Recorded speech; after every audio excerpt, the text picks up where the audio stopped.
শিল্প খাতে চলমান অস্থিরতায় গত ৩ সপ্তাহে আনুমানিক ৫,০০০ কোটি টাকার ক্ষতি হয়েছে বলে জানিয়েছে ব্যবসায়ী সংগঠন metropolitan chamber of commerce and industry MCCI. রোববার গুলশানে সংগঠনের কার্যালয়ে এক আলোচনা সভায় এসব তথ্য জানান সংগঠনটির সভাপতি কামরান টি রহমান। এ সময় সংগঠনের নেতারা জানান, আন্দোলনের কারণে অর্থনীতির চাকা সচল রাখা এখন বড় চ্যালেঞ্জ হিসেবে দেখা দিয়েছে। গেল এক মাসে প্রায় শতাধিক কারখানায় হামলা করা হয়েছে। এখনও বিভিন্ন কারখানায় বিক্ষিপ্তভাবে আন্দোলন চলছে।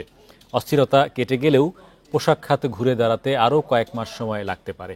কারখানা ধ্বংস হয়ে গেলে মালিক, শ্রমিক সহ সারা দেশের অর্থনীতি ক্ষতিগ্রস্ত হবে। এ সময় অন্তর্বর্তীকালীন সরকারের এক মাসে আমদানি ব্যয় কিছুটা কমেছে বলেও জানায় এমসিসিআই।